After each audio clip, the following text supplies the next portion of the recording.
जैसे मैंने आपको बताया कि 11 में के न्यूज़पेपर में काफ़ी इंपॉर्टेंट कंसेप्ट्स आए थे, तो एडिटोरियल से हमने कुछ कंसेप्ट्स देखे, जैसे विश्व वाइवा देखा और औरंगुतान डिप्लोमेसी भी देखा। उसी तरीके से यहाँ पे एक आइडियाज़ पेज में भी आया है, तो राम माधव का ये आर्टिकल था। और यहाँ पे एक कंसेप्ट है ग्रेट रिप्लेसमेंट थ्योरी, ये भी बहुत इंपॉर्टेंट है और इससे जुड़ी हुई कुछ बातें हैं यहाँ पे इस आर्टिकल में, तो इसको देख लेते हैं। एक्चुअली में क्या हुआ है, अभी एक नीदरलैंड्स की पॉलिटिकल एक्टिविस्ट का एक स्पीच थी जिसको हेट स्पीच करार दिया गया है, और वो उन्होंने दी थी कंजर्वेटिव पॉलिटिकल एक्शन कॉन्फ्रेंस में, जो कि बुदापेस्ट में हुई थी। और वहाँ पे उनका ये कहना था कि यूरोपियंस जो हैं वो खुद एक माइनॉरिटी बनते जा रहे हैं यूरोप में। तो ये जो है एक्चुअली में इसको कहा जाता है ग्रेट रिप्लेसमेंट थ्योरी। ओके, और उनका कहना ये था कि ये केवल एक थ्योरी नहीं बची है और ये काफ़ी ज़्यादा रियलिटी हो गई है। और वहाँ पे उन्होंने फिर कुछ फिगर्स भी कोट किए, जो फिगर्स हमारे लिए खास इंपॉर्टेंट नहीं है, जो इंपॉर्टेंट चीज़ है वो देख लेते हैं। आप चाहो तो आप यहाँ से कुछ फैक्ट्स कॉपी कर सकते हो, बट इंपॉर्टेंट फैक्ट्स हमसे रिलेटेड जो है वो आगे आएंगे, मैं आपको बता दूंगी। तो ग्रेट रिप्लेसमेंट थ्योरी जो है इसकी बात पहले एक्चुअली लेट 19th सेंचुरी में की गई थी। और ये क्या कहती है थ्योरी, इसका कहना ये है कि जो जूस हैं और कुछ वेस्टर्न एलिट्स हैं वो कंस्पायर कर रहे थे कि वाइट अमेरिकन्स और यूरोपियंस जो हैं उनको उन्हीं के कंट्री में रिप्लेस कर दिया जाए with people of non European descent. ठीक है, तो ये basically theory white American people और यूरोपियंस के लिए थी। लेट 19th सेंचुरी की थ्योरी थी कि जूस और वेस्टर्न एलिट्स उनको रिप्लेस करना चाहते हैं नॉन यूरोपियन डिसेंट के लोगों से, खासकर एशियन और अफ्रीकन लोगों से। और फिर इस थ्योरी को कोडिफाई किया था फ्रांस में रेनॉल्ड कैमस नाम के इंसान ने, और उनकी एक किताब भी आई थी 2011 में, ली ग्रैंड रिप्लेसमेंट। ओके, अब इंडिया में क्या हुआ है, एक है ना स्टडी हुई है, पीएम इकोनॉमिक एडवाइजरी काउंसिल के 3 लोगों ने ये की है, यहाँ पे इनके नाम भी दिए गए हैं।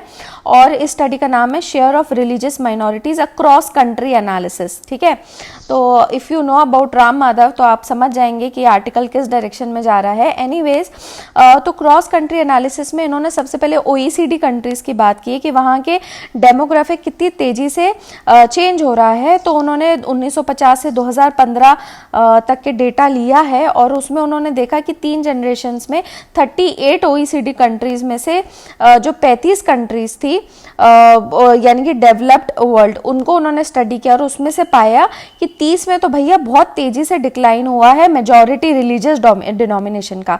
तो ये जो 30 कंट्रीज़ इन्होंने ली है ना, वहाँ पे वैसे रोमन कैथोलिक्स जो थे वो मेजॉरिटी रिलीजन था। तो इनका कहना है कि यहाँ पे बहुत तेज़ी से रोमन कैथोलिक्स जो कि मेजॉरिटी रिलीजन था वो डिक्लाइन हुआ है। इसके अलावा इन्होंने अफ्रीका के बारे में भी बताया कि वहाँ पे अगर 1950 तक देखा जाए तो एनिमिज्म या नेटिव रिलीजन, ठीक है, एनिमिज्म क्या होता है, नेचर की पूजा करना, तो वो जो था डोमिनेंट रिलीजन था अफ्रीका की 24 कंट्रीज में इन 1950। लेकिन 2015 तक ये भी वहाँ पे मेजॉरिटी नहीं रहे थे। अब यहाँ से होते हुए जो ऑथर हैं वो आ गए हैं इंडिया पे, और उन्होंने यहाँ पे इंडिया की रिलेशन में क्या चीज़ देखी है कि ग्लोबल ट्रेंड में जैसे डिक्लाइनिंग हो रहा है, पूरा डिक्लाइन हो रहा है मेजॉरिटी, इंडिया ने भी वो चीज़ देखी। अब हमारा मेजॉरिटी रिलीजन कौन सा है, दैट इज़ हिंदुइज्म। ओके, तो वहाँ पे भी जो शेयर है वो घटा है बाय 7.81%। ओके, और जो ये PMEAC के इकोनॉमिक एडवाइजरी काउंसिल के जो ऑथर्स हैं उनका कहना है कि लेकिन जो हमारे यहाँ पे माइनॉरिटीज़ की पॉपुलेशन बढ़ी है, it could be a good proxy, क्योंकि एक तरीके से मतलब उनका ये कहना है कि इससे ये समझ में आता है कि भाई वो बढ़ रहे हैं, इसका मतलब वो फ्लरिश कर रहे हैं, है ना, फ्लरिश कर रहे हैं मतलब वो यहाँ पे कहीं ना कहीं किसी न किसी तरीके से खुश हैं, ये उनका हाइपोथेसिस है। ओके, तो ऑथर ने उसी चीज़ को कोट किया है। तो इंडिया के कंटेक्स्ट में ये जो 7.81% का इंक्रीज हुआ है वो मुस्लिम, क्रिश्चियन, सिख और बुद्धिस्ट, जिसमें उन्होंने पारसी और मुस्लिम, क्रिश्चियन, सिख और बुद्धिस्ट में इंक्रीज हुआ है, पारसीज और जैन्स ने डिक्लाइन देखा है। ओके, तो ये 4 रिलीजन्स में हुआ है, और इसलिए इन्होंने ऑथर ने कहा है कि देखो प्रोपेगेंडा क्या कहा जाता है कि यहाँ पे हमारी माइनॉरिटी सफ़र कर रहे हैं, बट उनकी पॉपुलेशन उल्टा इंडिया में बढ़ी है.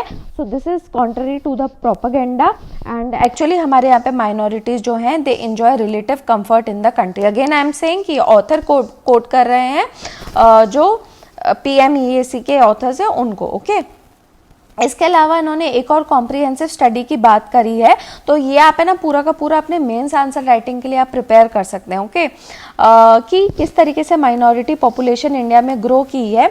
और इस स्टडी का नाम था रिलीजियस डेमोग्राफी ऑफ इंडिया. ये 2003 में आई थी. यहाँ पे भी ऑथर्स के नाम दिए.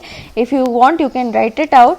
और इसमें भी यही चीज़ बताइए कि कैसे माइनॉरिटी पॉपुलेशन जो है वो ग्रो कर रही है. ओके और यहाँ पे अब देखो TFR की भी बात की है, तो इनका कहना ये है कि नए डेटा से ये पता चल रहा है कि पॉपुलेशन ग्रोथ रेट जो है इंडिया का वो हेल्दी ग्रोथ मार्क के करीब आ रहा है.